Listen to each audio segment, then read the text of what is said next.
Good afternoon.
Good afternoon.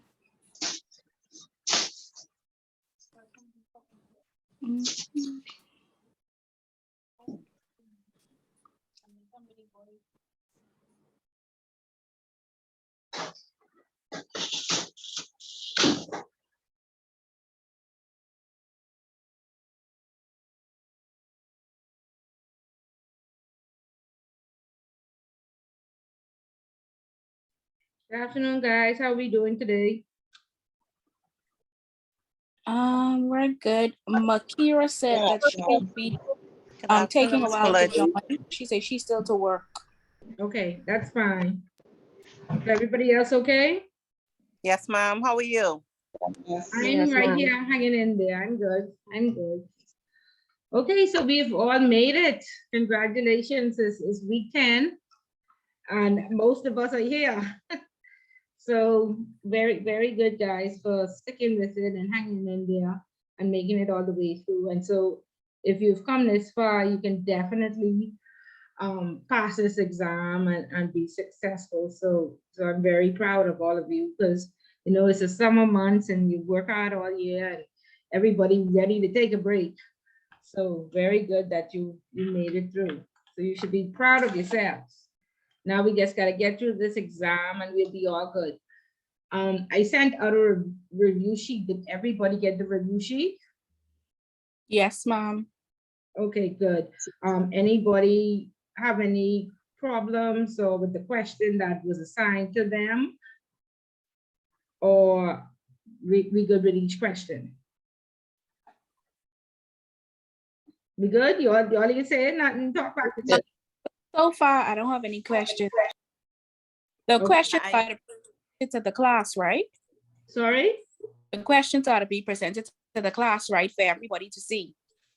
Right, you don't have to present the question, but we want you to answer like think about what a possible question would be on that topic on sanctions. Like what would they possibly ask about sanctions? Of course, the categories, and then ensuring that you have a robust sanction program in your organization.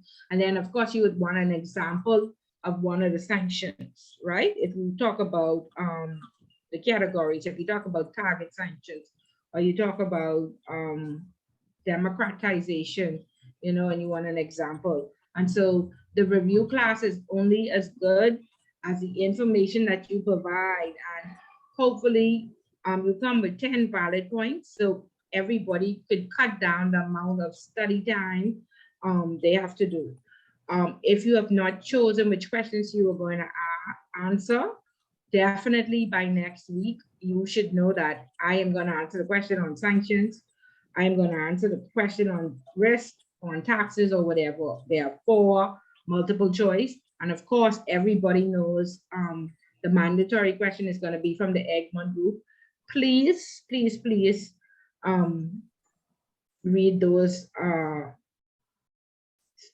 cases at the back. The overview of the 3 cases on human trafficking and human trafficking, pornography, human smuggling. Doniqua, go ahead.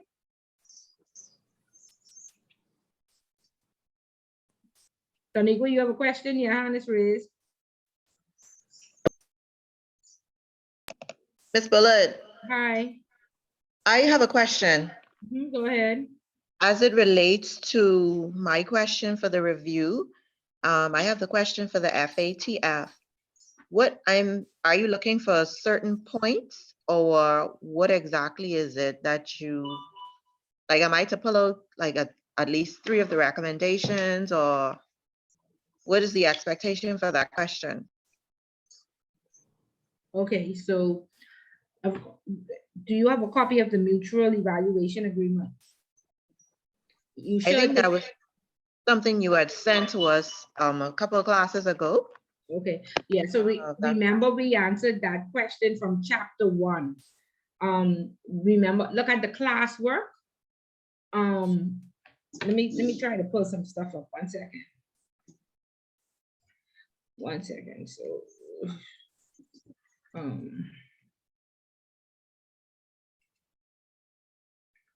okay, so if we look at the classwork, share the screen. Chapter 1, question 2, can you see the screen? Yes. Okay, so it says list 3 deficiencies that were noted in the FATF 2017 mutual evaluation report on the Bahamas, right? And so what I would recommend is before you answer your question, go back and listen to the recording from that particular chapter. So of course, we discussed this in chapter 1, or I don't remember if it was at the beginning of chapter 2, but if you listen to the recording, we went through on how to answer these questions. And so if you have the mutual evaluation report, you look through the first page, which would be the key findings. Let me stop the share 1 second.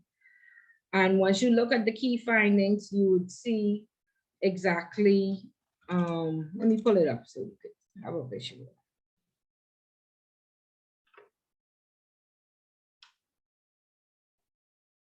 Okay, that didn't pull it up. CFATF mutual.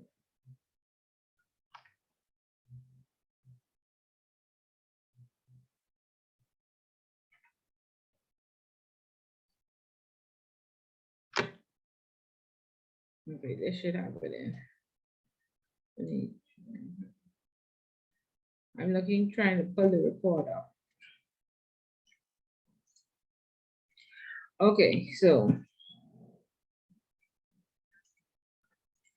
this is the report. So of course you want to look at, go just in this box right there to the key findings, and it tells you the 22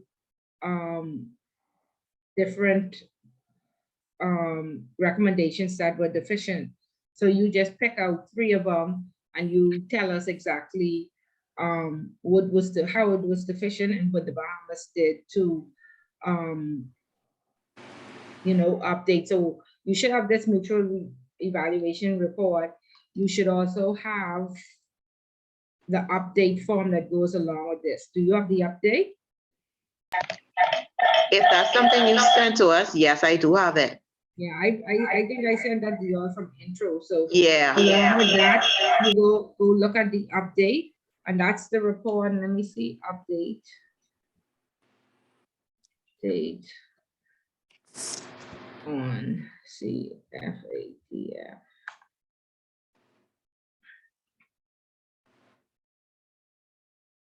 I know there were two things that you had sent to us together. It was the evaluation, the report, the mutual evaluation report, and it was another document. I'm not sure exactly what it was. I can't remember. So I'll take a look, but I know for sure I have this document that you just pulled up. Right, and then it's this, you can Google this. And when you Google it, you can see if there's any update since September 24, 2020. But this is the last update I got. And so if you wanna, of course, we all know that recommendation 1 was deficient, right? And so what you do is you just go and press, I don't know with your computer, I think I press Shift and F5, yeah. And then if I am answering recommendation 1, let me see if I can pull that over, right? I just put in risk, because we know, of course, recommendation 1 says countries must assess their risk and update, put controls in place to protect. So of course, risk is popular. So everywhere is risk, it's gonna come up. So you just put risk in the search bar and you can see the measures taken. They say they complete and approve of the national risk assessment from, I don't know where, I see no assessment, but that's what they say. Approve of the national identified risk framework strategy. And it tells you, like, you know, they change all the laws in 2018 and whatever. So this update report will tell you exactly how they corrected the deficiencies. Okay? Thank you. Okay, good. And so that's what everybody should be doing. First of all, if your question came out of chapter 2, you want to listen to the recording for chapter 2. And that should tell you how to answer the question. You lucky if you did it for homework already, use your homework, or you read the chapter, look at the classwork questions, pull out 10 points and get some research off the internet and come and give the class 10 valid points. And so you can assist with cutting down the amount of research that everybody else has to do. Okay, and like I said, I am not going to give you the answers. This last class, this review class is for you to prove to me that you comprehend, that you paid attention, and that you understand the material that we would have discussed over the last 10 weeks. Okay, so it's only as good as what you put into it. Okay, Indira, go ahead. Miss Burnett, good afternoon, class. Well, you see what topic I have, and 4 chapters on risk. Right. 4 So recordings on risk, correct? Let's think about what it'll be about risk. Of course, risk. You know what? Let me see something. Y'all can see my screen? No. Okay, No, ma'am. Good. Let me look at this test. Help me out to see if we have here. I have little anxiety now. No, man, you know anxiety. Yeah. Make sure you have your time off. Make sure you're relaxing and you're feeling good this weekend. What's the next? I'm feeling good this weekend. Well, do something to make yourself feel good. And then get yourself in a good position to be able to study. And I need to go try, get tested, make sure I get COVID. That's what I need to do. Yeah, make sure you don't have COVID. Let me see now. I can't even find this test no more. 1 second.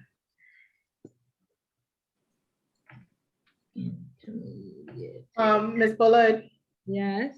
Clavia sent a note to say she apologized, but she is at work. But she is ready to give her presentation on her civic organization. Right now, I thought she said 2 o'clock. Yeah, I'm supposed to say when she has a break at 2. Oh, okay then, okay. Oh, okay. I responded, thank you. Oh, okay. Okay. Let me see what's going on. Don't tell me I lost these exams.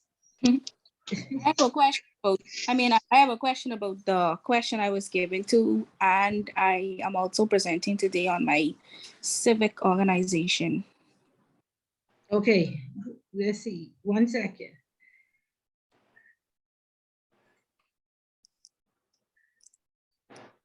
Who is that, Lene? Who was just speaking? Sorry, I was trying to unmute my mic. This is Sasha. Oh, that was Sasha. Okay. So I know Lene don't speak back to me. I wondering what's going on today. Lene, you there today? Are you getting some points today? I'm always here.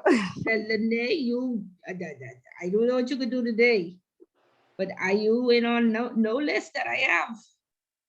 So you better jump on some. Well, I'll try. I have my organization and whatever else. Okay. I'm not a talker. Okay, but this is a discussion-based class. You want So to sit I in this see, I exam? did not know that. You want to sit in this exam comfortably, or you want to be sweating bullets? Oh no, I don't sweat. I good with writing and not the speaking Okay. part. Oh, okay, okay. All right, I see. Okay, so let me just look at this. Let me see which angle you need to take risk from.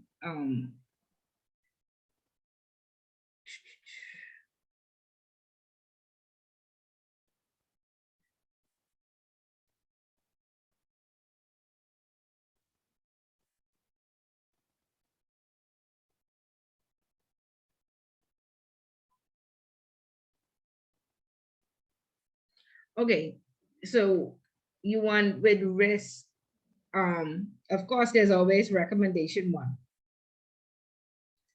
1. Indira. So you always start with recommendation 1. Of course, you need to know risk appetite, risk assessment, and risk rating. Then you want to talk about, and you want to explain those with an example. Of course, you know how to Okay, explain that's appetite. Yeah. Sorry? Okay, that sounds fair enough. Sound fair enough. That's the angle I was gonna take anyway. Right, right. And then you want to look at the control library. Okay. And explain that. Okay, Yeah, all right. yeah, okay. Okay. Okay, and- now this Sasha about the Patriot Act, section Okay. 13. You want me to focus on the Patriot Act first and then get into the section, or just focus straightly on the section 319? Like Yeah, give an okay. overall view on the Patriot Act first. Yeah, now a small overview, you know, and say what the purpose of it is, and then what the US is allowed to do in other countries. Okay. Even though that's under US law. And then, of course, you want to talk about their extra territorial arm and how they have all the wires going through the Fed. And then, because of that, they are allowed to seize and whatever to the section 3.19. Okay. Okay? Yes, ma'am. Okay, good. Any other questions? We good with the review? Ms. Berlin, Yes. one was, when you say the culture of the MLR, We What talking I about that mean- in this class right here, this chapter 10. okay, Yeah, so you'll get most of what you need right out of this chapter 10 right now. okay, Okay, thanks. all right. Review. Okay, so it's just, let me look at this sheet. It's just Sasha getting points today, nobody else? I'm presenting on my civic organization today. Okay, so Sasha and Dominique. Okay, And so am I. okay.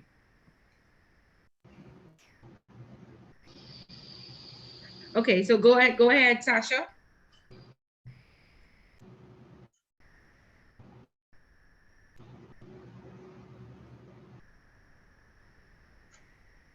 Sasha there or?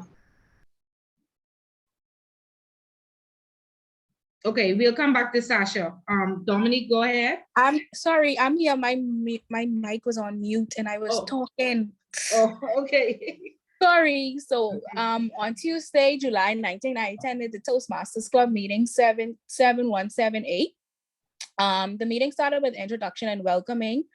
At that part, I introduced myself because they allowed the guests to introduce themselves via Zoom and also those that were in person. Then they did a little raffling for the persons that were there. That was something that was going on previously. They did their minutes, the amendment of minutes, the matters arising from the minutes, committee report. And then they did something that's called speaking wings out of the reports. That was interesting to me because persons who are members, it was tasks that they did that week where they volunteered out of the scope of their job. So if they judged a competition or if they volunteered to speak at an event, that was called the speaking wings out of the report. After that, they headed into other matters. And then to me, this was the meat of the meeting that happened after. The topic for the evening was easy summer living. The lexology was done by the education person and the word was relax. The table topics for the evening was, well, it was impromptu and it was specifically for the guests who was tuning in via Zoom. Unfortunately, I was not chosen for one of the impromptu topics, but it was still interesting and fun. Some of the topics were summer fling, ice cream, sport and flavor, summertime music, and favorite things to do in the summer. Then this was followed by the prepared speeches done by 3 different members with 3 different topics with approximately 4 minutes to speak each. And this is done for members to help with their communication skills, confidence, and leadership skills through constructive criticism and feedback. The 3 topics that were spoken on was thank you, forgiveness, and 18 months in, which focused on mentorship. They were then evaluated and then a winner was chosen. And the guy who spoke on forgiveness, he was chosen as the winner. After that, they also did evaluations and some areas to improve in was speaking without a paper, eye contact, and more space. The speaker should use more of their podium space. That was some of the areas to improve in. Some of the strengths the evaluators mentioned was the speech was easy to follow and the voices were projected through the entire room. And after that, the lexologist came back up to point out the errors that was made throughout the entire meeting. The lady also spoke to say how much arms was done throughout the meeting. Remarks were made. The raffle winner was also announced, and then that brought the meeting to a close. Okay. So overall, it was interesting. It was very interactive, and I told the woman that I will try to come back again. Okay, and so what was your takeaway? Like you said, the winner was forgiveness. What did he speak on? He focused to me, I would have picked the thank you guy instead of the forgiveness winner. But his forgiveness was basically saying like you can't be holding grudges towards people because ultimately it will hold you back in life.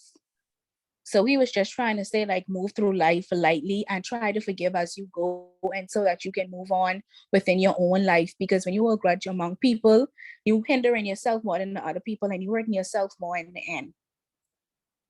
Okay. So just his speech. Okay. Okay. And so you are interested in attending again? Yeah, it was very interesting and interactive, and I could see why the people why they have so much involvement because you can learn from it. Okay. All right. Good. Very good. Very good. Space too, even though you're being evaluated on your speech. Right, it helps you. The more you speak and persons critique you, the better you get. Everything with practice. Everything Yeah, with practice. no one seemed too shy to speak, so they look like they try to make you comfortable in order to speak more frequently. Right, right. Okay, so that's very good. And you said you had a newspaper as well? I didn't finish the newspaper article. It was on the oil spill that happened over the week. Oh, okay. All right. Okay, go ahead, Dominic. Thank you so much, Sasha, for sharing. Okay, thank you. So for my civic organization, I attended a meeting for Kiwanis with Kiwanis Club of Friends Across Borders. It was hosted by Chris Benjamin, and the person who spoke, her name was Dr. Melanie Miller. She's a pediatric doctor and a nephrologist. I can't pronounce it. She's actually in Jamaica, and she was doing a talk about kids. She's actually the founder and chairperson of Jamaica Kidney Kids Foundation. So what she was introducing to us was in her specialty, where she specializes in kids with kidney diseases. And so she was saying that originally there was a lot of kids that were being impacted with this disease, but they didn't have anybody who specialized in that to address the kids. So a lot of kids were just dying from this disease, even though adults could get dialysis. They did not have any specialties for kids with these diseases. So they started the foundation, and she was showing us of all the work that they've done. They've gotten dialysis machines that are specific for kids, the medications that are specific for the kids. And she said that since they established the company, the foundation, there's only been 2 kids who have died from kidney disease in Jamaica due to that. And those 2 had underlying illnesses. Okay, well, that's definitely excellent. Pardon? I said that's excellent that they was able to decrease. Someone said something? Yeah, and Ms. Bullitt saying, I think it's excellent that they were definitely able to decrease the numbers. Yeah, and so she says that the organization has grown in what they now actually do, because they now not only focus on, because they said that like they have a lot of companies that do assistance through the foundation in getting the dialysis machines and with the medicine. But what they now did is they expanded, because there's 2 different type of dialysis that they have to do. There's one where you go into the hospital and you do your dialysis, but there's another one that you have to have the machine at home, and it filters your blood throughout the night. So they now have specialty where they train the parents on how to use the machines, and they do all of this with the kids. And so, like I say, it's a lot more. The span and the reach has done so much for the country. And so now she has 3 young doctors who now specialize in this field as well. One is actually her daughter, because I guess her daughter saw the good that they were doing. And so her daughter expanded in it as well.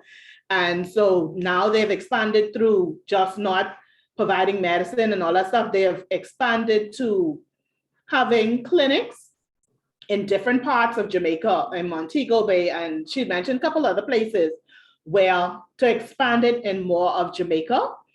And so now, like when I'm coming back to school and all this stuff, they have where they offer the kids in helping them get ready for back to school. And the cost for the medicine used to be like $6,000 per week. And the children used to have that, get that treatment 3 times a week.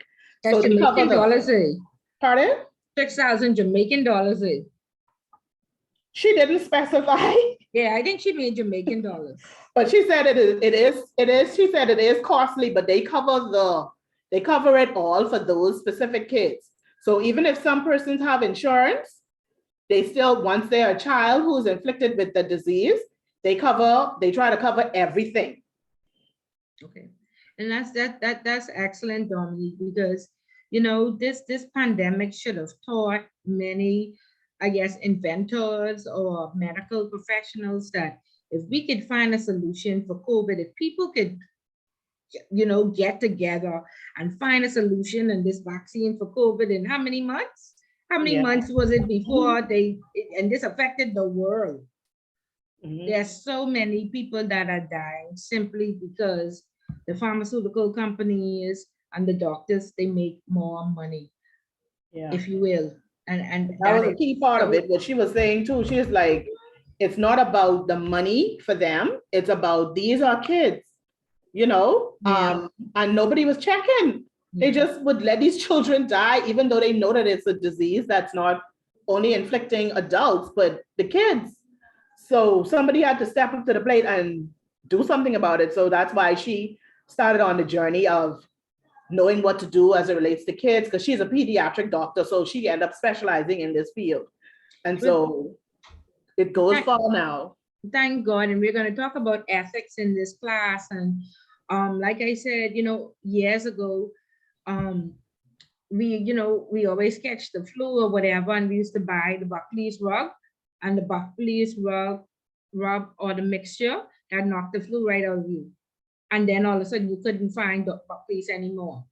Then the Theraflu started working very good. And then they took that off the shelves.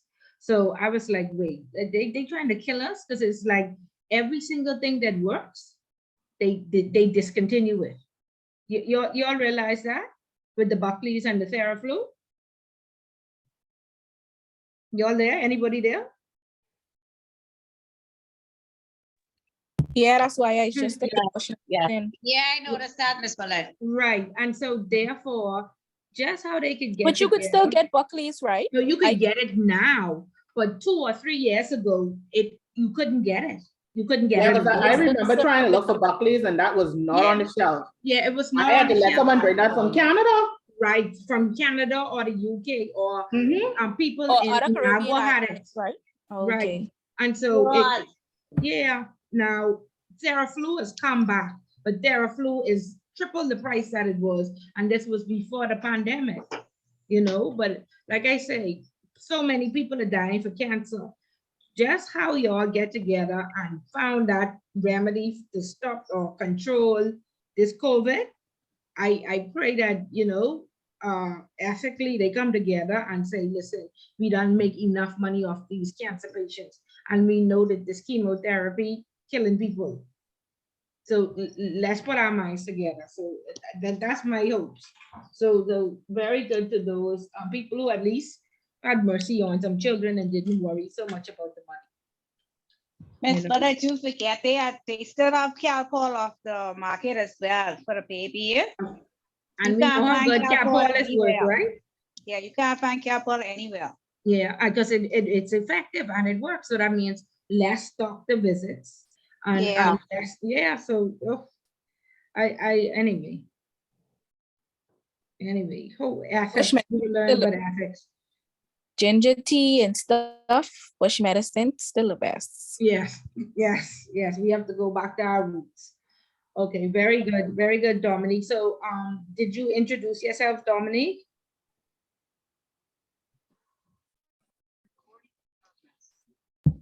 Sorry, yes, I did. Okay, and you plan to attend again? Well, that's a once a month session. So yes, I do plan on attending. That's a summer thing that they have going on.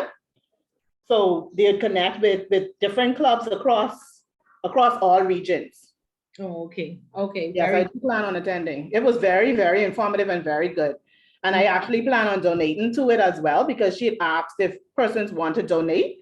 And I think that's a very worthy cause. So things like that moves me. So yes, I'll be donating and I'll be attending again. Okay, excellent, Dominique. Very good. Thank you for sharing. Okay, Doniqua?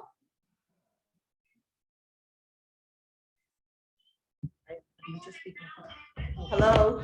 Hi. Hi, okay, so this is Daniqua. So I attended my Kiwanis meeting this past Thursday. So that would have been the Kiwanis Club of Nassau. We had a guest speaker, Dr. Johnson. I cannot remember her first name, forgive me. But her topic is what really stood out to me. It was a really good topic. She spoke about mental health awareness. And she talked about, how a lot of times persons actually, we go through things and it affects us mentally, but we tend to brush it off in our culture or in our society here. We don't take it as serious as we should. She talked about how persons that do experience some type of mental illness or mental disability, once you hear medication is being prescribed for it, we tend to turn our nose up at it or turn our lip up as if it's a bad thing, because I guess it brings to reality that something is actually wrong mentally. So it's like it's looked down upon. And so we don't do what we need to do in terms of taking medication if it's something that we have to do to assist us with getting better mentally. Um, she also talked about realizing or acknowledging that you actually have a mental issue, um, and acknowledging it or seeking help for it once you've established or once you've made it known to yourself or realize that, hey, something is actually wrong.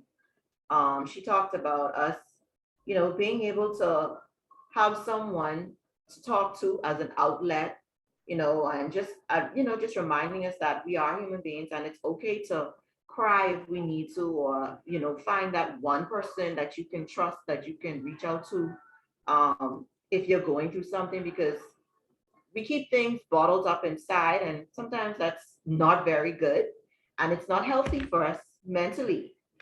So she, reminded us that it's good to make sure that we have that one person that we can reach out to and just have a, talk with, that'll be a listening ear, someone that won't judge you, that would just listen to you. Um, and then she talked about in terms of the medication, um, instead of taking medications, they for the mental illness, they would prefer to take medications for the cold or high blood pressure. We would take that, but when it comes to mental, taking medication for to help your mental state of mind, you don't want to do that because you think that that's something bad, or it's Or frowned upon. taboo, it's so taboo. Yes, you okay with taking medication for high blood pressure or the flu, or whatever is wrong with you, but when it comes to mental health, you don't want to take the medication for that because you feel like you're being judged or like it's such a bad thing. Or label, that's crazy. Right, Yeah. and so she just gave a few places that should anyone have any mental issues, sometimes you don't want to speak to a family member or a friend or somebody, you prefer to speak to someone who doesn't know you, just for the fact of you don't want to be labeled as crazy, you want to be private. So there are numbers that you can reach out to, that where you'll be anonymous, I guess, and your information will be kept private. Or you can just go to these places. She gave, it's the Princess Margaret Hospital, Doctors Hospital, of course, the Crisis Center, there's a suicide hotline, and we all know Sandilands, you can just go there. You can't, oh, with Sandilands, sorry, you can't just go to Sandilands. You would need to go to the emergency room and have a chat with someone and say, I feel, that something is going wrong with me mentally. I feel, just explain what's going on, and they'll talk with you, and then they'll have a specialist or somebody there to refer you to Sandilands. And so her topic really stood out because you hear about a lot of things going on in our country today, and people just they're just not taking the mental health seriously anymore these days, at least here. Your people jumping the bridge and jumping from buildings and just doing these weird things, trying to kill themselves. And So we just need to take our mental health here in the Bahamas a little bit more serious. Yes, I agree, Donnie, but and a lot of it is just stemming from stress and persons not being able to cope with life. Life is very tough. Work is stressful, dealing with the children is stressful. Some of these relationships are stressful. And the bills definitely stressful, okay? And you pile all of that on one person, I mean, it is enough to make you lose your mind. But again, it's taboo. Nobody wants to be labeled as crazy. Nobody talks about it. All of us, we walking around with our face beat and the nice outfit and high heels shoes and these BMWs, and inside we falling apart. Okay, and we live in a very superficial world, with Facebook. We just gotta look good and pretend that we enjoy in our lives and take all these pictures. But again, like I say, inside is a nightmare. And I have a friend and with Sandilands, they just stopped it because of COVID, but they have some outpatient services. And they used to have like meetings, different mental health series once a week. And so I was investigating because I was trying to help a friend. There's a center or the Sandilands outpatient on Collins Avenue, right up from Doctor's Hospital. And so I went in to inquire, and the lady told me that they have, you can walk in there any day and they can offer you counseling right there and they will evaluate you. You mean at Sandilands? Yeah, this is the outpatient. It's across from Doctor's, like right almost on the brink of the hill, across from Doctor's Hospital. It has Sandilands Outpatient Center or something on the sign. These tan buildings right in front of the museum, almost. Yeah, and they said you could come there anytime and get counseling. And if they don't think you need to go in Sandilands, but you do want to go, you'd have to show up 3 times, and then they will admit you once you come the 3rd time, because it has to be a self. It can't be that your mommy think you must go or your children, or you have to, once you're in a frame of mind where you're making decisions for yourself, you have to want to show up as they ain't running after you if you escape, or they're not gonna restrain you or restrict you. But most people in that type situation, like, because you have like people who bipolar. If right. Those people aren't in the right frame of mind to realize that they need the help. Yeah, those are the ones who they will send to the hospital and the doctor admit them. But alcoholism, drug abuse, just depression, because I have a friend, and my friend she lives in a gated community, and every day she takes off all her clothes and she walks around in the gated community, right? And so of course, people, they call in the police for her and all sorts of stuff, and she keep running away. And we were searching high and low to put, have her admitted somewhere. And the only place was Sandilands. And her husband has said, well, I don't want people to say my wife in Sandilands. I say, so your wife is walking around naked. And if it wasn't a gated community, she would be walking down Blue Hill Road, So I said, is saying the stigma of going to Sandilands worse than that?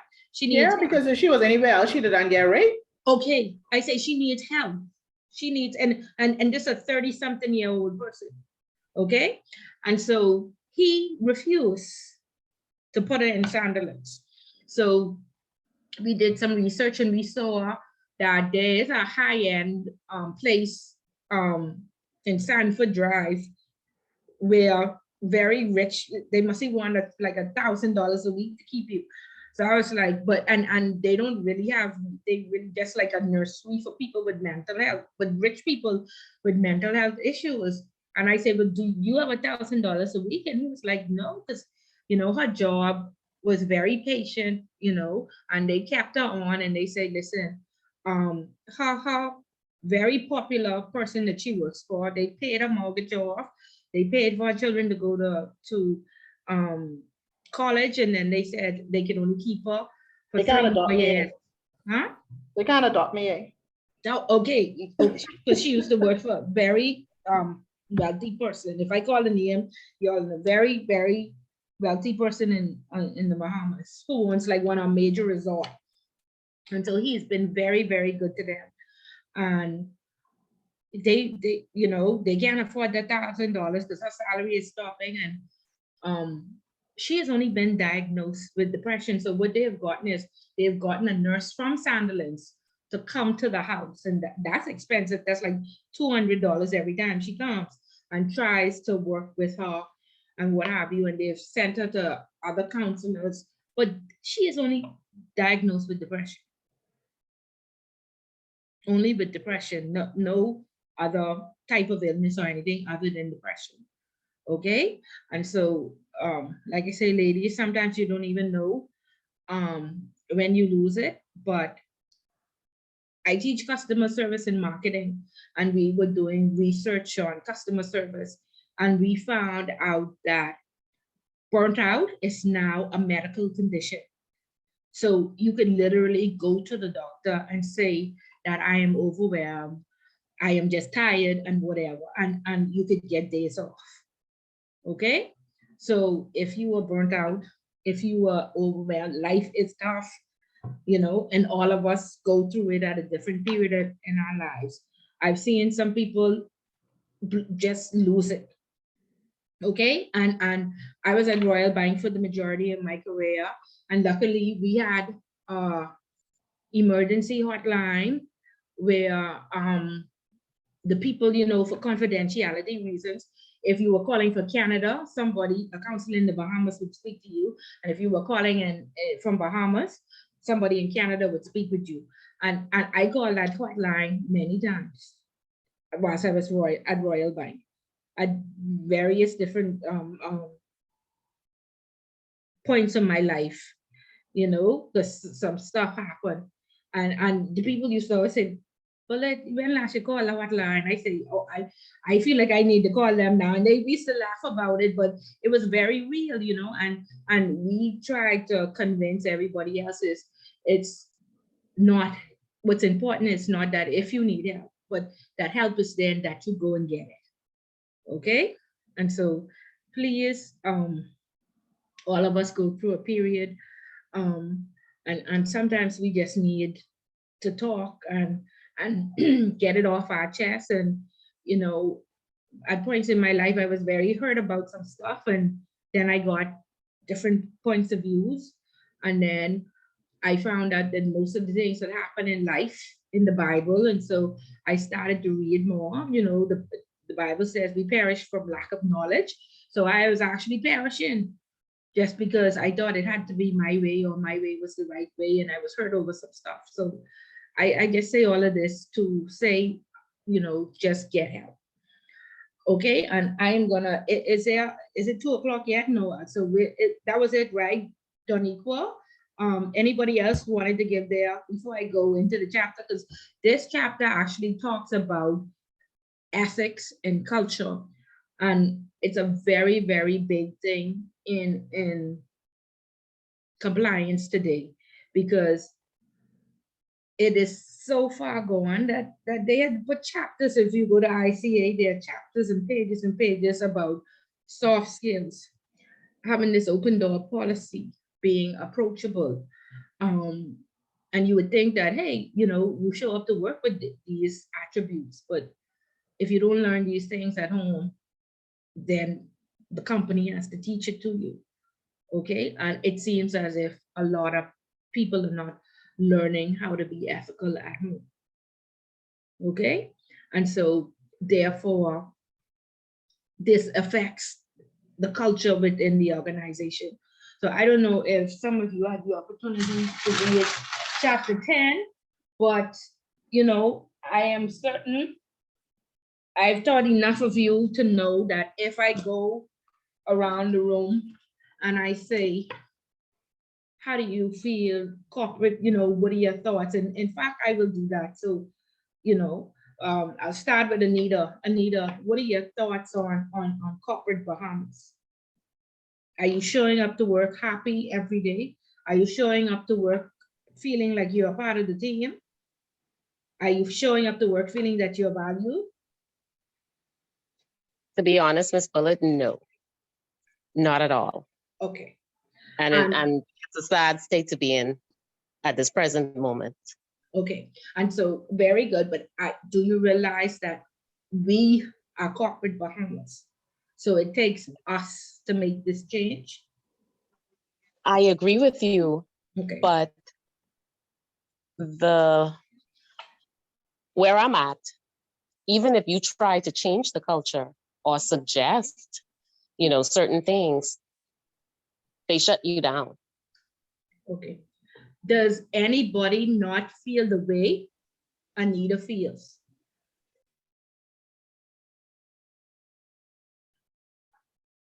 You're quiet. This 9 Everybody You feels, say if everybody they do feels the not, way. Everybody but I Everybody feel that feels way. the way Anita feels. Okay. Everyone feels that way. Okay. Yes, Okay. everyone. Thank you, Anita. Okay, so why are we accepting that? Miss Bullet, listen to me. Yesterday I tell them, I say, listen, I had to tell one supervisor, I say, you look like you're trying to cost me pick up a court case. I had to tell her that because she is freaking herself right out yesterday. I say, listen to me and listen to me carefully. You need to calm down because it will cost me catch a court case. I had to tell her that because she was acting crazy yesterday for no reason. I say, today ain't a day for that. Miss Bullard, there's Yeah. strength in numbers, and one person can't effectively make that change. It has to be a collective effort with individuals, and you have talkers, and when time to act, nobody moving. You'll be the lone soldier. Anita is correct because I know we are having some issues in our department, but I wasn't in the meeting on Monday because they say the Lord had to take me at that meeting. So I said, anyway, so they say what's going on, blah, blah, blah. And they was just waiting on one person to do all the talking. And then I said, man, y'all can't throw them under the bus like that. You all have to unify and come together. If they know if I was there, I was going to be the first one to open my mouth and address whatever the problem was. Or is. Okay. Okay. Indira, And you then and I I could be are the in the bad same guy. boat. And then I could be the bad guy.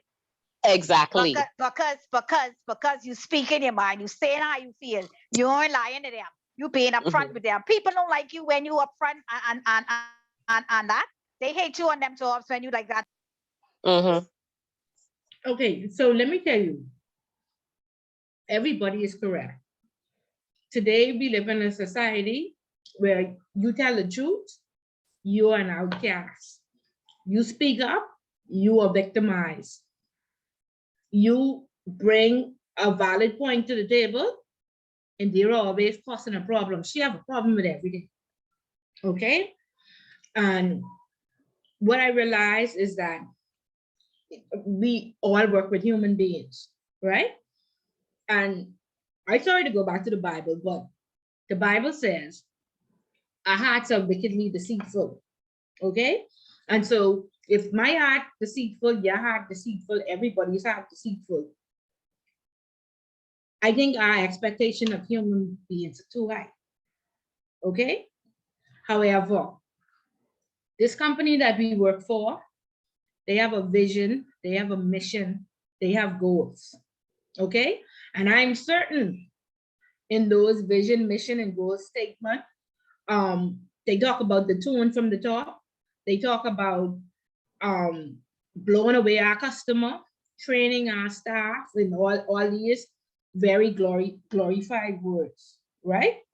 When you go to ICA, you will see that they heavily speak on Enron, because a part of, and that's when the company Martha Stewart worked for when she went to jail for insider trading.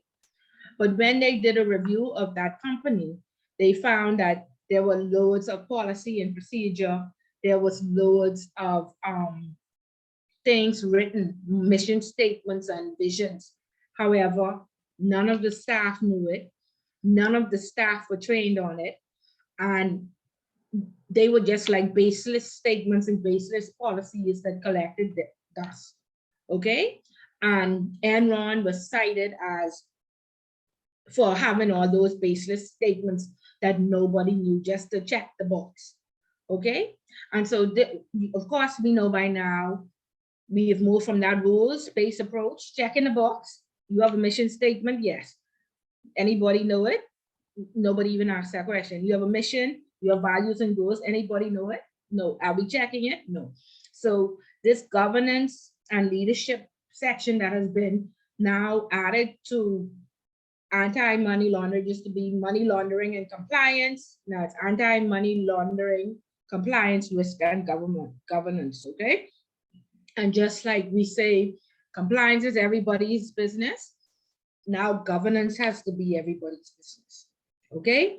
And of course, compliance was cloudy to most of us. Now, a few years ago, now we're used to the annual trainings. We know that it's mandatory. We know that it has to be done or we will be fined. It's the same concept that they want to work governance into the system now, where being ethical is everybody's business, where we are setting good tone from the top, where we are being good examples, where if you don't have this training at home, at work now, you are going to, be ethical. And so, of course, they used to start to the bottom, but now they start to the top.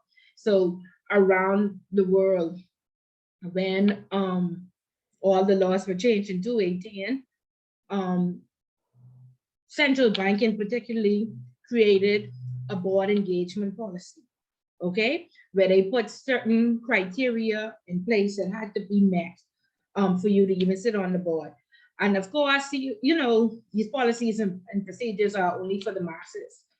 But I mean, for the entry level and we want the majority of the people to do it. And there'll still be some bad apples out there. However, there's heavy focus on being ethical. There are enforcement boards on the way you treat people. They are in talks about, making this governance training just as mandatory as the AML training, or stating that, yes, you can have AML training, but one of those trainings has to be on ethics and integrity. And I know, of course, each board has a code of ethics under the board engagement policy, and each department should also have one. Okay, the company should have one at large, but again, they will be checking. Do you have baseless statements, or do your staff actually know? Do they know the motto is to blow away the customer? Are they actually blowing away the customer? And another big area is colleague care. Okay, we want to offer that same white glove service that we offer to our customers to the person sitting next to us, because a lot of people show up to work every day, they want to commit suicide. Okay, and some people feel like, oh, I just have to leave and go to another branch, or I just have to leave and go to another company. But I tell everybody, another devil, they're waiting on you wherever you go. Okay, That's the God's truth, Miss Paulette. Yeah. You don't lie about that. Wherever you go, there's a devil waiting at the bottom with you. And so these colloquialisms that we learn when we are small, the family that prays together stays together, that's very true. This next one, be the change that you want to see. Okay, the change has to start in each and every one of us. Okay, and so if we know this is a very toxic work environment, we want to ensure that we are not the toxic person. Okay, we want to ensure that we hold on our inner devil and we don't go to work every day to attack these people or set them up, or make sure they don't achieve their goals. Okay, and we definitely don't want to take this to our children, to our spouses every night. We don't want to bring this animosity and this war zone that we've been in all day home to our house, because This is what we Exactly. do. We talk about them all day and all night. And so we destroy the ambience at home because this is what Indira do to me today, and this supervisor and this one, and and so our kids, like I say, I used to come home and my children is afraid to work. Yes, mommy will work anywhere except for wife. Okay? My significant other say, please, I don't want to hear about Indira. No, please don't even call her name. Okay? And so we have to move away from destroying our homes, from bringing all this work stress home. Okay? So we mightn't have learned it at home, but we really need to work on our ethics. We really need to work on colleague care. We really need to work on changing from the victimizing the people that tell the truth, victimizing the people who actually want to do their work. Okay, and it takes each and every one of us to do that. And once it is more of us than them, eventually we will see the change. It's not going to happen overnight. But like I said, there's nobody in here who does not agree with Anita. Okay? There's nobody that shows up to work in turmoil, or at the end of the day, feel like you've been to war. Okay? And so we are the future leaders. And eventually we could weed them out. And definitely. That's exactly, Miss Bullet. I actually had to tell her that. I say, sweetie, you on your way out anyhow. I have you on my side, so relax yourself. I had to literally tell her that, relax yourself. Yeah, but we want to make sure we're not the toxic ones, right? And we want to show them how you should treat people. We will be the example. Okay? And definitely, please don't pick up these traits when you become the supervisor or you become the manager. Okay? One time, one of my staff members got a promotion, and I was arguing for her salary, saying she had just finished the trust course, and she was in the MBA program, and we should give her a little boost in salary, or we should pay her school fee. One manager stood up and said, when I was a manager in the branch in 1990, my salary wasn't even as much as hers. Okay? I said, miss, when you was a manager in the branch in 1990, how much years ago was that? That's what you got. This is, I think it was 2020. I said, this is 2020. And you would like her salary to be what your salary was when you was in the branch in 1990. Like, that's what your mindset telling you? I said, no. And I had to fight and argue for that girl's salary to be increased. Okay?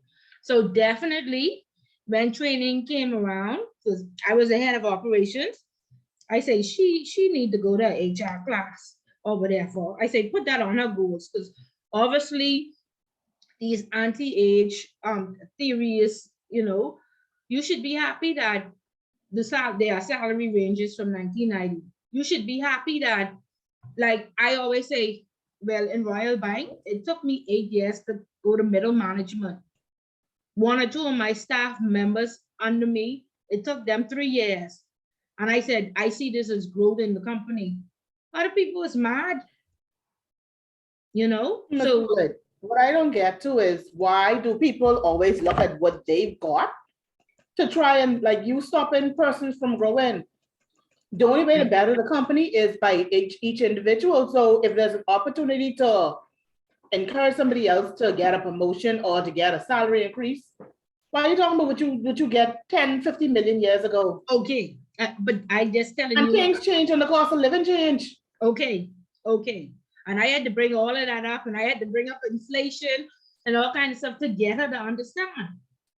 And of course, she wasn't listening to me, but luckily, I say anyway, I know these people who on my, I can talk to HR myself and say, we cannot base somebody's salary off a 1990 salary. That was ludicrous for her to even mention that. you know, but we said it calls for training. And these are the same people who don't get training, who's clog up the system, who don't want you. It's just selfishness. I ain't had it, and so you only get it. What they A fail lot to of- realize too is that affects the morale of the individuals in the company as well. Yes, yes. A lot of people would have job posted and are qualified for the position, but they would sit down and look at resumes and say, "Oh, this person only been here 3 years. Will it take me 10 years to get the middle management? So they ain't ready yet because it took you 10 years." So it's a lot of old judgments, old ideologies, or foolishness, untrained professionals that clogging up the system. But So, Ms. the Bullock, process has also changed. Persons used to get promoted because of tenure in a company. Now they've moved towards people being qualified. So Correct. I may be more qualified sooner than you were. You had to Yeah. work 10 years to get all the knowledge and experience, but I have the knowledge because I went to school or I got a degree or something different, Right. and I catch on quicker. So hey, they say, pay me what you owe me. Correct. All I need, y'all, all I need is one favor from any one of y'all. I just need to get in the offshore world. That's it. That's it. Indira, that's the voice of the all. Dress up. Boy, Miss Bullet, but I gotta try that because I feel like I in hell now. So I might Well, I I might can tell go you, deep in here. Indira, be prepared to have your job for 2 years. And Yeah, I then ain't trying to say, Miss Bullet, every I ain't 2 trying years, to- Miss you Bullet, might I find ain't a new job. I ain't trying to say, Miss Bullet, I'm breaking like 5 years, so that ain't gonna get me. So, Okay. so help you get out if you could. Okay, but it's very, very volatile in the offshore world. And if you think you have to deal with foolishness, you just don't know. But anyway, Miss Bullard, I think you send us CMRBC manager my way. who say, oh, you only been there for 3 years and it take them 10 years on the Well, salary? I don't know where this woman come from, but every day is a different scenario of victimization. Yep.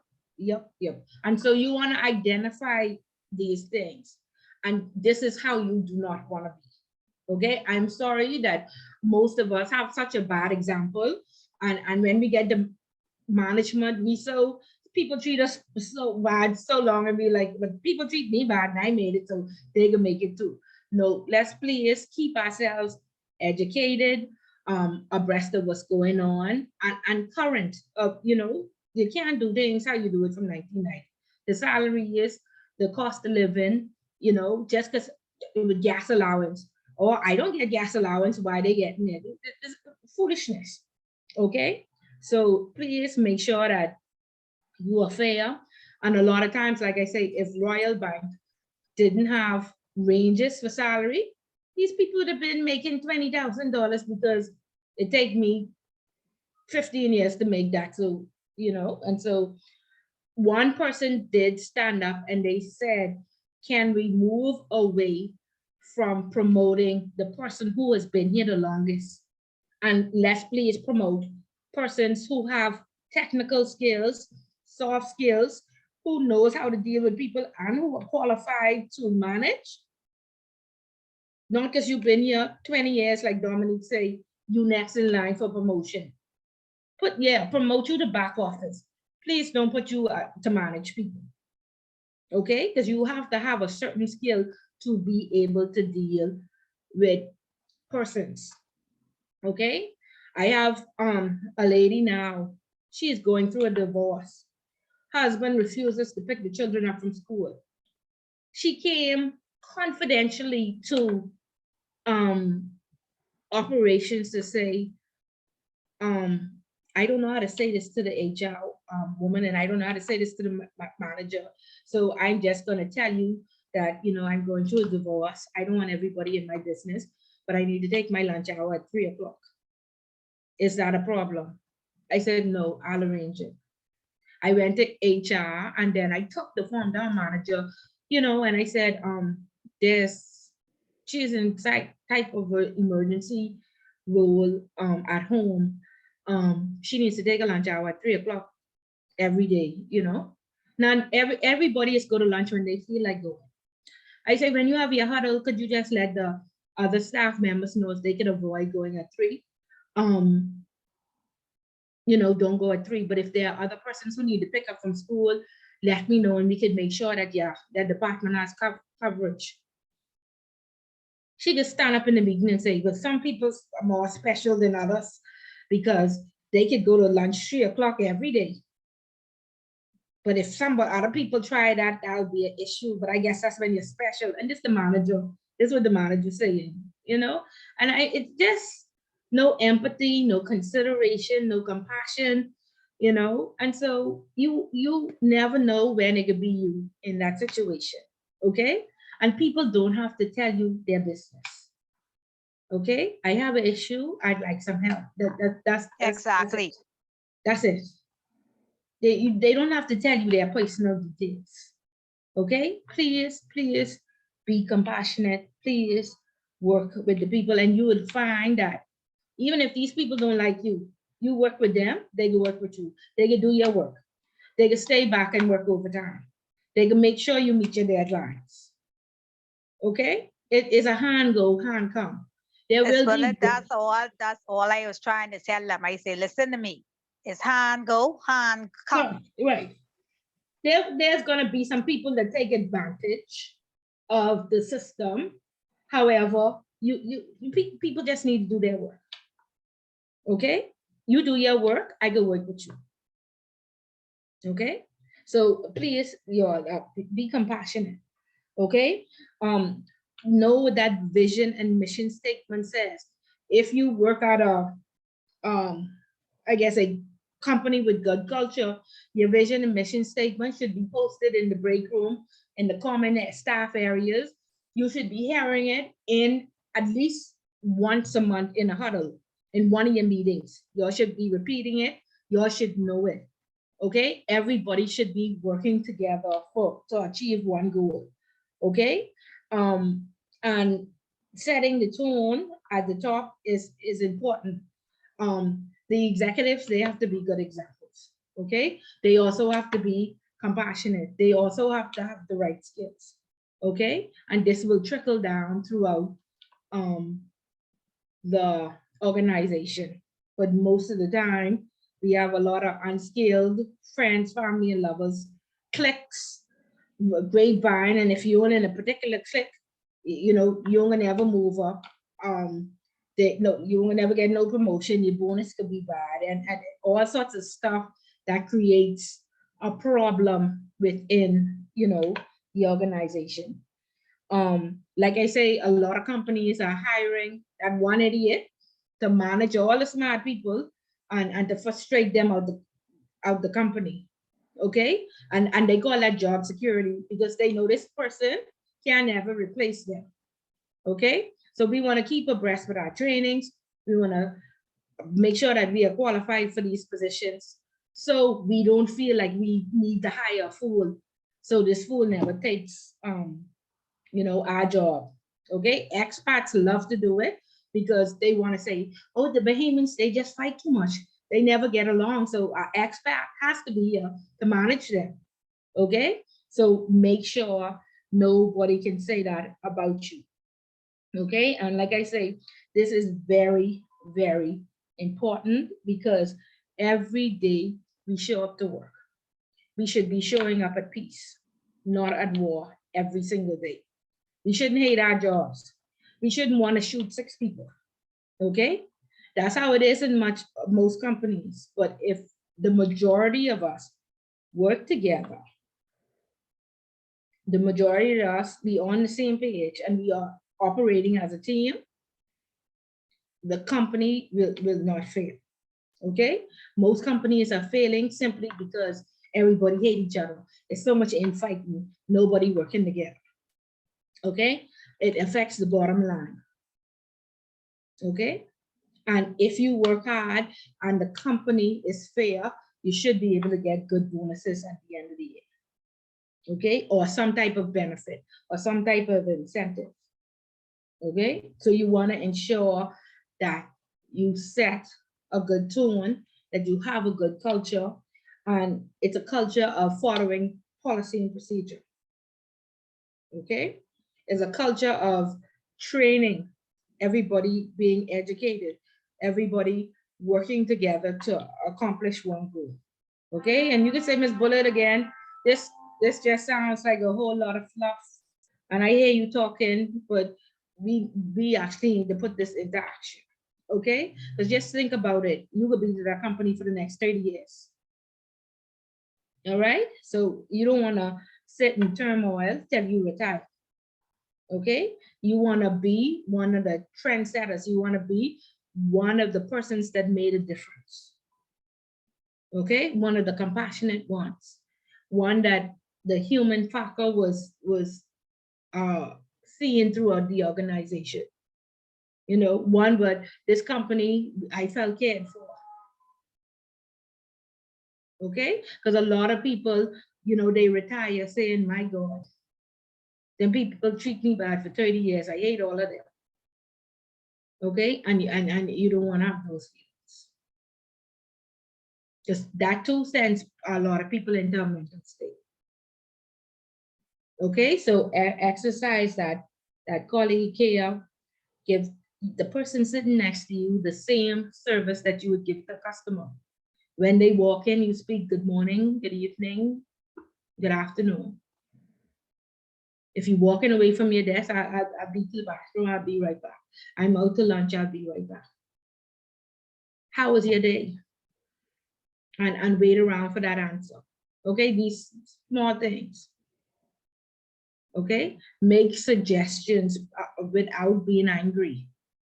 Okay, without attacking. And if they're not receptive, drop it in the suggestion box. Audit is going to be checking these things. Okay, soon these will show up as functions to be checked. And companies are going to have to say, you know, we're checking on your culture, we're checking on your social responsibility. They're even looking at carbon footprints now. Do you recycle? Okay, so all of these things will matter. And I mean, we already too far gone, so let us retrain ourselves before some of us go home. Okay, or companies close down, because it's so much infighting. Okay, outside of that culture, that awareness training and being ethical, companies also need to have a whistleblowing procedure. And by now, all of you should know what whistleblowing is. I don't know if you saw, I think it was back in November of 2021, we saw where Facebook, WhatsApp, all the social media platforms were shut down. Do we remember one day? No. Yes, that was Yes, shut for a down few for the hours. whole- yes, very bad. The whole world was like going crazy. Okay, but did we discuss what happened? Did we discuss there what happened? No, we didn't. Didn't? Okay, so Well, I was glad we can access that again, so you could get back to some kind of normalcy. right. But do you know that was connected to mental awareness? Does anybody know that? No. Okay, so one of the employees that was working at Google, not Google, at Facebook, she was auditing the election, and she saw that you know, all these cookies and everything, that every time you sign onto a website or download something, they say, do you accept all cookies? And this might not be the exact story, but it's similar. So she saw that if you Google Donald Trump, everywhere it would pop up Donald Trump, Donald Trump, Donald Trump, Donald Trump. And so all over your social media, and I guess if you Google anything now, it automatically, you accept the cookies, it automatically shows up on your social feed. So she said, you know, that was an advantage in the election. And so one day she decided to say, let me Google suicide. And so she then Googled suicide.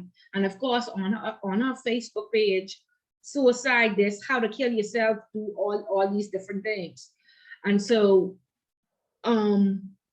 she went to them and she told them that, hey, I understand that this is a marketing strategy and it worked good for the election and it would work good for a company. However, in terms of people with depression and mental illness, they may just, Google one day how to kill somebody or with those pictures that is come on Lifetime, Snapped, and all of them. You might just look up a Snap episode and now all of a sudden the computer telling you how to kill yourself or different pills you can take and stuff like that. So she said this is very dangerous for people with mental illness. And so she said, please, put some algorithm in to stop it when it comes to suicide and murder and stuff like that. And so they said, okay, they're going to work on it. And of course, Facebook is not regulated. And so therefore, when something goes wrong, Mark Zuckerberg just goes before Congress and apologizes and says, I'm sorry, I won't do it again.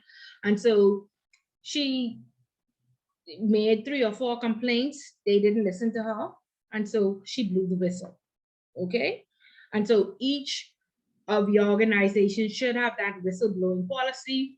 You should know who you should call in the event of, some type of incident within your organization. Normally it is the compliance officer, but if you have to blow the whistle on your compliance officer, more than likely you just call the regulator and say, please do an investigation on this person, or if it's a high executive, then you call the regulator. But she blew the whistle. She went to Congress, and of course they wanted to do some damage control before Congress sent in the FIU to say, let us look at the algorithms, let us look to see if this is actually happening. So they shut down the whole platform to try and fix some stuff before, but that's what it took.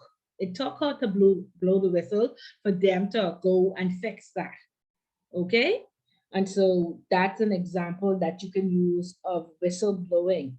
And of course, we know Eric Snowden, who blew the whistle on the US, and he is in exile somewhere in Russia now. Okay, you want to look at that whistleblowing procedure.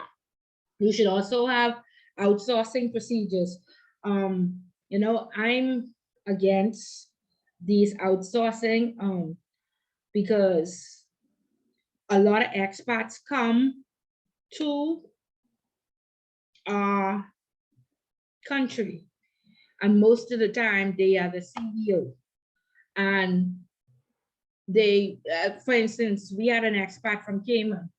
Our operations center, we had 500 employees in Bahamas.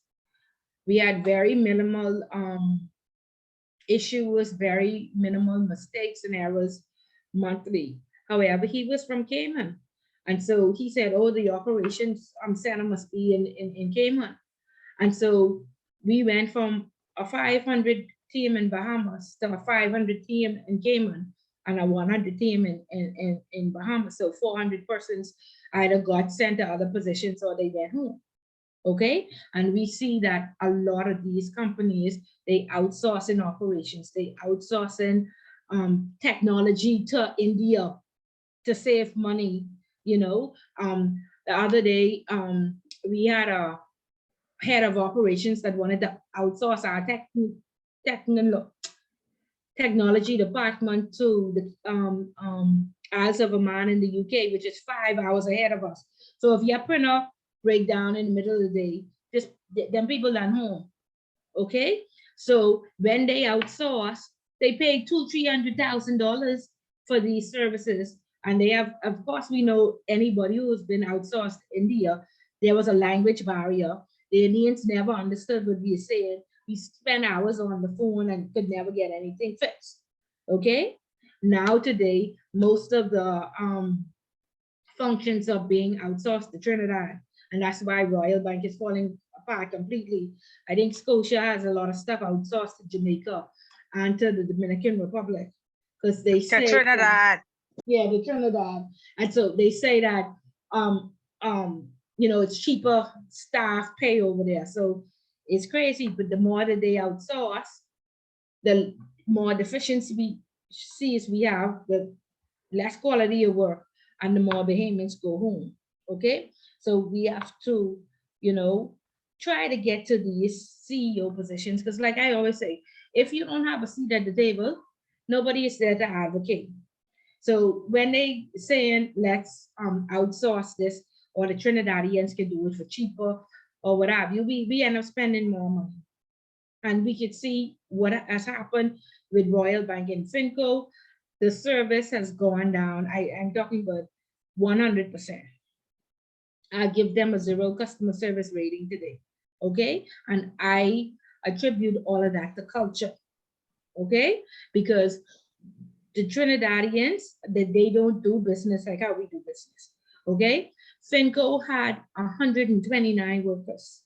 They now have 29 and still doing most of the same work. Okay, it's ludicrous. There's no way that the functions don't change. The same amount of work, the same amount of customers, and you send home 100 people. Okay, and say you outsource it. So it's crazy, and the service is so bad because of culture. The two cultures clash. Okay, they don't hold, they don't operate at our standard. Okay, but everybody thinking about the bottom line, thinking about how much money we could save. Okay, and like I say, these CEOs, think about if you be away from the Bahamas for the next 10 years, you could be able to find any job and you come back, anybody could remember you? No. The only way they can remember you is because you would say, I was able to bring 5 functions at $5 million to Trinidad whilst I was the CEO in Bahamas. I was able to send all these jobs to Jamaica whilst I was the CEO. Why you doing in my the boy Bahamas. like that, Miss Colette? Now, I telling the truth, Indira. Yeah, I telling that's the what truth. already Obi said. Is it not the truth? Truth. Well, I know Okay. the truth. That's the truth. Okay. And so I need some of you to be CEOs because we want you all to make these decisions. And of course, you all will make it in the best interest of Bahamas. Okay? We have to stop letting these people outsource. We are qualified Bahamians here. And I'm telling you, these outsourcing agreements is to the millions. Okay? To the millions of dollars. And that means that country getting that money. Okay? We have to stop it. Okay? So that's outsourcing and whistleblowing. Okay? If we look at the question on the classwork, it talks about MLROs being overwhelmed. Okay? And this is a major problem. Now, it isn't as bad as it used to be.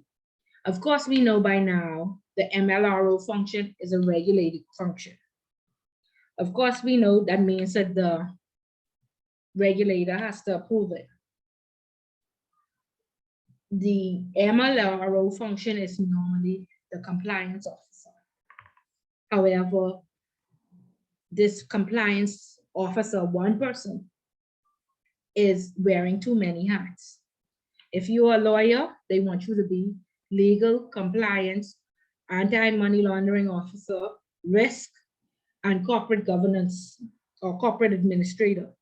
Okay, too many hats. And I think I told you this story before where we walked into a Fortune 500 company and we said, who do we speak to about risk? Talk to Dominique. Who do we speak to about compliance? Talk to Dominique. Who do we speak to about legal? Talk to Dominique. We say, is Dominique the coordinator for this audit? And they said, no. We said, but why are we getting all this information? We need to interview the manager of each of these departments. And they say, oh yeah, Dominic is the manager of those departments. And we said, what? No, that's too much work. That's too much work for Dominic. Yes. She definitely is not. Yes. And so we said, okay, we are going to reschedule this audit. We are going to write the central bank. And this is one of the big Fortune 500 Canadian banks.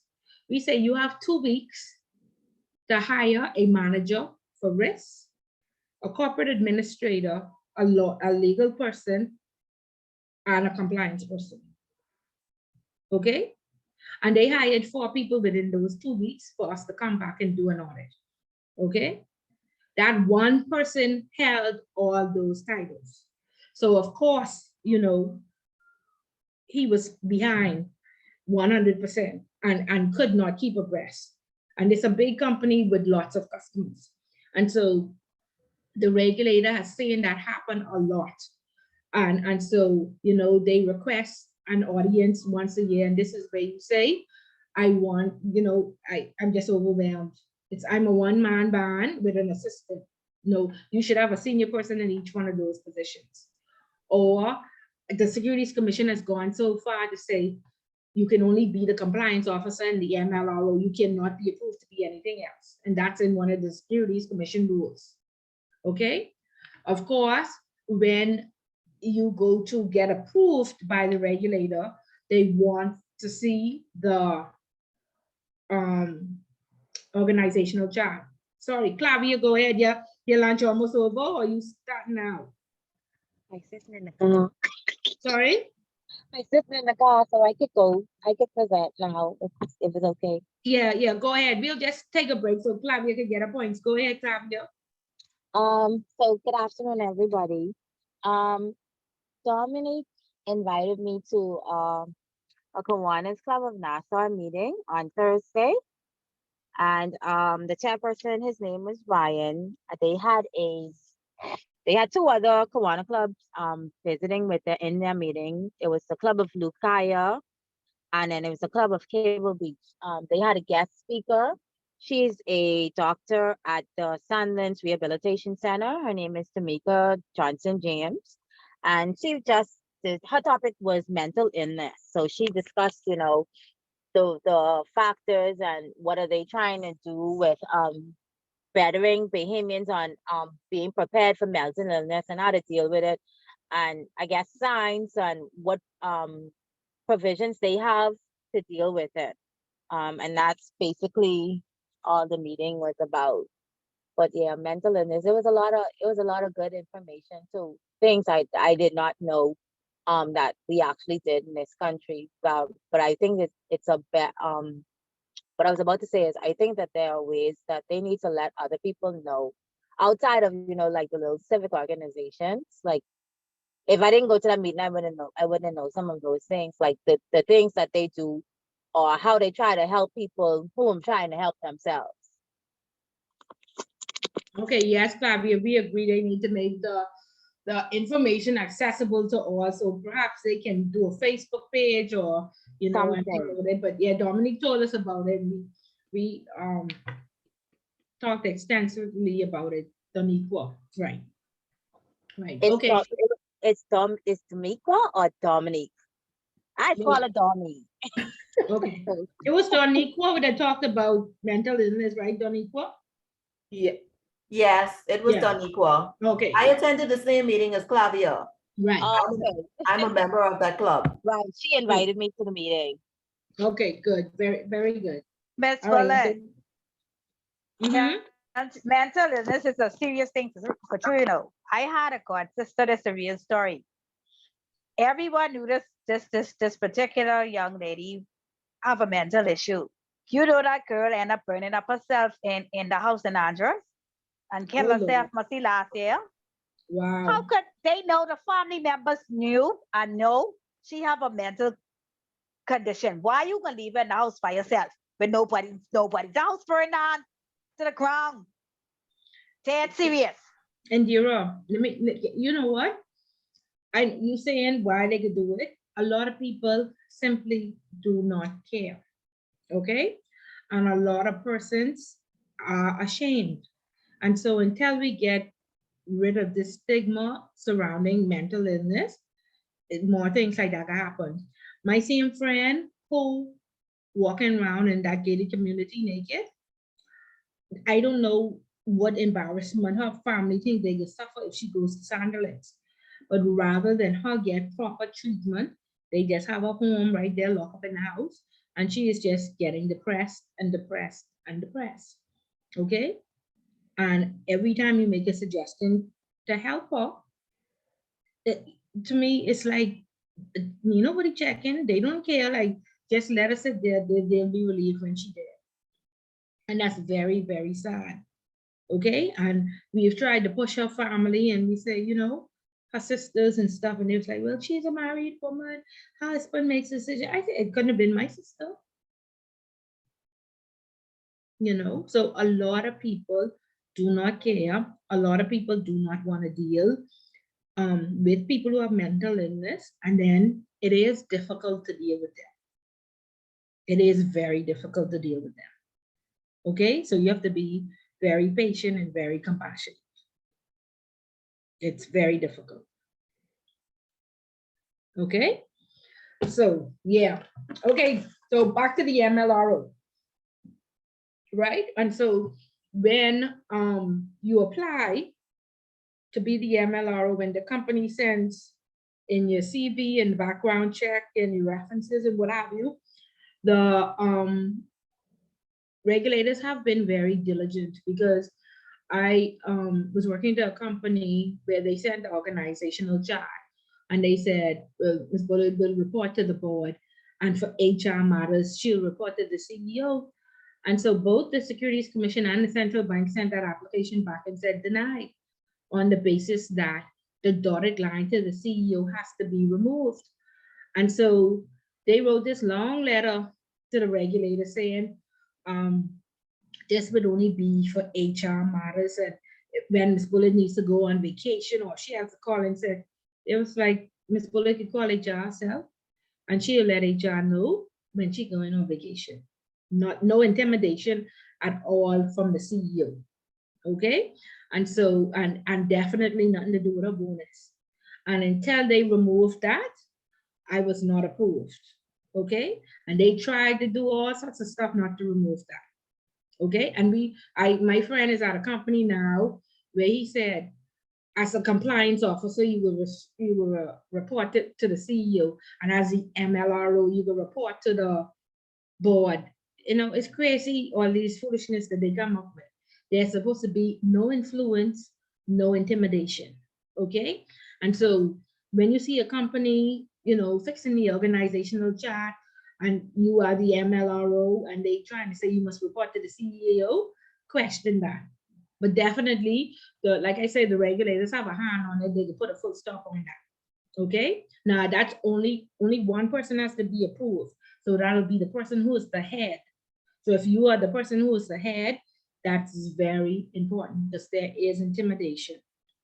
Okay, and you want to make sure that you're not intimidated and that you report to the board. The next thing is that compliance is supposed to be independent of the business. That means should not be operational, should not be doing CRS and FACA, should not be the verifier. Compliance is the approval. Okay, a lot of companies have compliance doing the FACA and CRS. A lot of people have compliance doing reviews. And so I said, so how possible could compliance know the customer better than the account officer or the front office? That shouldn't be. They say, oh, the front office is put all the information in the system and compliance is copy it down on the paper. I say, really? I said, that's not operationally efficient. Because if compliance has a question, you then gotta call the front office back, and the front office then gotta call the customer. Because compliance under no circumstance should speak to customers. Okay? Another thing is we always telling people, but compliance have the thing on hold, or compliance want your passport updated, or no. You'll have to come up with the correct terminology to say the company needs this or that. Move away from tipping off. When you say compliance, you tipping off. Okay, so try your best to fight to not be operational. Try the best to make sure that you don't report to anybody inside the organization, and never speak to customers. Make compliance independent as possible. Okay, and always get help from the regulator if you're getting a lot of pushback from the company. And again, be mindful of these job postings that say legal, risk, compliance, and AML. AML and compliance needs to be split, because anti-money laundering should be opening up accounts, checking reports, checking triggers in the system, doing background checks on staff, training. Even training in some areas should be another department. There should be a training center. Okay. But they sometimes expect compliance to train on all of these other functions. Or we need a training on signatory check-in, or we need a verification department. No, compliance should not be verified. It should be verified. Anything that's missing, go back to the front office, and only complete files for approval should be going to compliance. Okay, so try to separate anti-money laundering and compliance, because compliance means ensuring the entire organization is compliant, doing checks, making sure that those client reviews are done, checking 25% to make sure that they are done properly, but not physically preparing them yourself, checking high-risk accounts, dealing with the regulators and reviewing policies and procedures. Okay, that's what compliance should be doing. So try to even get that separated. Okay, and of course we know the responsibilities of the MLR to receive the SDRs, evaluate SDRs, contribute to the training, check for sanctions, check all the triggers, and of course file those SDRs after you would have submitted them to the FIU. And so once you're approved by the regulator, then you get a letter to be sent to the FIU, and you register as the compliance officer for that company. Okay, any questions?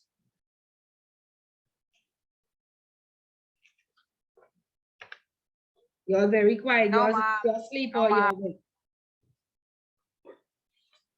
Okay, so have we seen all of us seen our AML policy? Anita? Dominique? Doniqua? Ms. Fuller, I'm here. No, I haven't seen our AML policy. It isn't shared with all the staff? Maybe it is, but I'll have to check I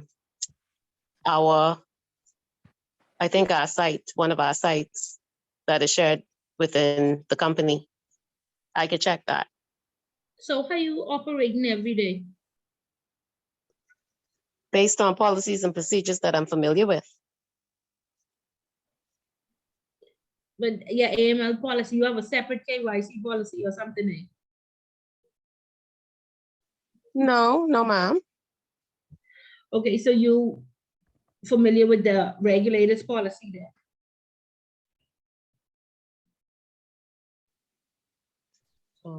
Yeah. Okay, make sure you have your internal AML policy, please, because you should be, any of your job function is related to AML. Yeah. Okay, so you Because can't I'm in operation. right. So yeah. So you can't be operating without that policy. Okay, so make sure you know it, and you have to know it so you can identify if there are any gaps in relation to your function. Yes, ma'am. Okay. Okay. Yes, ma'am. Okay. What about you, Thank you. Dominique? For us, it's presented to us where we have to review it annually. And sign then- off that you received it, right? Right. They do a test to test your knowledge and understanding of it, and then you have to agree that you've read it and understand it, and we have to do that every year. Okay, so are you reading it, Dominique? Tell me the truth, or are you just missing the pages and scanning through like most people and just signing off? No, Ms. you have Fuller, to, I go straight to the test. Indira, I have I'm no time to talking. be reading. Indira? Sorry, Hold on, okay, please. sorry. Thank you. I go Sorry, straight to the honey. test as well Sorry, honey. because I've been doing it for so long. So as I was saying, We do it every year, but for me, because I've done it every year and I've been in the company for a while, I look to see if there's been any updates. Because they give you that option to review any updates. And then you have to take the course. Like I said, the course is annually. And you get 3 chances to pass that. Or else, if you don't pass it, of course, you have to sit with management and they have to make sure that you understand this information. Okay. So it's mandatory with our company. Okay, did you look at the regulators policy and look for any gaps in your policy versus the regulators policy? Well, since I started doing these type of courses, because I did the trust course as well, I did do not an in-depth comparison, but I did go and look at what we had in there versus what the law is required. Okay. Like when it relates to like tipping and the fines and what we are required for that part. I did do that. Okay. Okay, good. And we are very much in the line. Okay, very good, very good. What about you, Indira? You just going straight to the test? I go straight to the test, matters, but I don't have no time to be reading all. Do you know how much pages that is? You won't go to jail? No, but sometimes we press for time. If I cut that deadline close, this is what I do. Do the test, pass the test, and then go back and read. Okay, so you believe you smart as the hackers and the scammers? No, not really. Okay then, and so therefore, we can only mitigate risk. We can eliminate risk. And one of our mitigation processes are to speak knowledgeably to our policy. So when the police come and say, Indira, what does the AML policy say? What you would say? The answer. I wish I know the answer. You go pull it out quickly. No, be prepared. Be prepared so you can ensure that there are no. I have a compliance folder in my desk. I just pull it out. But you have to know what it says. All of us have them big tip folders in our desk. We don't know what they say. You have some stuff highlighted. You have some important stuff highlighted. Okay. Okay, but make sure you know what the regulator says, and you know what your internal policy says, and you understand your job description. Make sure that your job description match what you're doing, or start to speak to your manager about that. That's a risk. Okay, you don't want no responsibilities on there. When scammers hit, they accent Indira, and that ain't even your function. Okay, so make sure it match. What about you, Jamal? You know the AML policy? I would say 50-50. Okay. 50-50. What But about I normally skip through the same thing in the rest do. I normally do the same thing. I can be honest. Yeah. We got to take some time and read. And normally, like when I was at Royal Bank, we used to have 2 hours a week to read. And we never used to read either. I can tell you the truth. I know it is. But like I said, gone are the days when you just get a slap on the wrist. Right? And really only the poor people going to jail. And so if you could afford to see you, because being off the market now, we only have one technicality lawyer right now, So make sure you protect yourself. Shonda, you doing the same thing too? Scanning through? Yes, ma'am. That's it. Going straight to the test. Okay, but we can stop all of that, right? We have to stop it. But the workload sometimes is be too much. You don't have time to sit long. Your company is giving you the 2 hours per week. No, ma'am. Okay, can we make that as a suggestion? No, ma'am. They looking to downsize and stuff. So Lord. Yeah. Anonymously, Shonda. Drop it in the box. They ain't gonna know it's you. Yeah, I'll try. Yeah, type it up on the thing and print it out and don't sign it. Just say suggestion. Yes, ma'am. Yeah. These companies still don't listen though. Top management don't listen. If anything, they quick to fire you. Yeah, I agree. And like I say, audit is working, but all these things, I have all them or when I go to audit somebody, I say, any suggestions came in the suggestion box? None? What's happening? Is it efficient? Is it working? You know? But show me an email where you ask the staff to use it, because that's what central bank asked me. Show me an email where you disseminated all these publications throughout the organization. I said, well, I sent them to whomever it was relevant. They said, okay, you sent all? I said, yeah. They say, pull out this one from June 25th. Show me where you sent this to the finance department. I say, you really want me to go through my emails and pull that specific one out? They say, yes. Okay, and so now once they know that that's a function, they'll be saying, now make sure I drop some stuff in the suggestion box, and then we check in to make sure. So you received 10 suggestions and none of them made sense, then you need to train your staff. Okay, so the audit is in an enforcement era. To ensuring that you know, we stop just talking and we work on culture, we work on ethics, and we make some changes. Like I say, it has gotten so bad. Tell these things now have to be audited as well. Okay. You Okay. good? Any Yeah. questions on chapter Yes, 10? ma'am. No, ma'am. No? Okay, so you'll remember that governance, just like compliance, is everybody's business, okay? And like I say, just all these things are coming, and you know, they mention it once and they drop it on your lap, and then it's mandatory, okay? So you all be ahead of the game. Like I say, follow your regulator, follow the FinTech Hub, be able to speak knowledgeably to the various policies and procedures, and protect yourself. Make sure your job description is aligned to what you're actually doing. Okay? All right, so Yes, ma'am. if Yes, there are ma'am. no further comments or concerns, next week we'll meet for review. Everybody is aware of what their question is. Everybody, please come fully prepared to give us. Please don't bring no PowerPoint presentation. We don't want message overload. Oh, no, we ain't want- need that. No, we want 10 valid points that will give us points. Okay? That clear, everybody? Yes, ma'am. Yes, ma'am. Okay. Okay, great. So y'all have a productive week. And if you have study leave, please arrange with your organizations. This week, I would also like you to get in contact with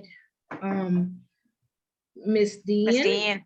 Right, because she has everybody's name on a list, and on the exam is on August 6th. So you want to make sure that you speak to Miss Dean. You know, well, there's only 10 of you, so I guess yeah, there are 8 classrooms. Everybody get fit. So yeah, it'll be August 6th at 1 p.m. And you only want to take your car keys, a pen, and your ID. Okay, so if you miss August 6th without speaking to Ms. Dean, then it'll be an automatic fee. I think they increased it from $150 to $200. Okay, so please make sure that you make the proper arrangements, or you're there August 6th at 1 p.m. And that's the only time the exam. You can't take it early other day. That's why I'm saying speak to Miss Dean if you need to make another arrangement, but you have to do it this coming week so she can prepare, you know, if you need to take it earlier that day. Okay, thank you. But you must take your ID, your keys, your mask, and a pen, and that's it.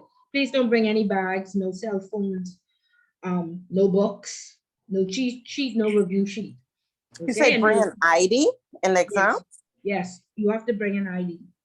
Oh, I didn't bring an ID the last time. Okay. Yeah, I know, and we had an episode, so now IDs are required.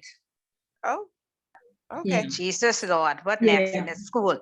Yeah, Always somebody, you know, so yeah, please bring your ID. And make sure you look like the ID that you bring, please, okay? You know, because some of us don't look like an ID. But bring one what you look like, please. Thank you. Okay? All right, guys. Y'all Okay. y'all have a great week, and we'll see you next week. Yes, ma'am. Likewise. Good night, All right. class. Take care. Thank you. Good Good night. afternoon, everyone. Good afternoon.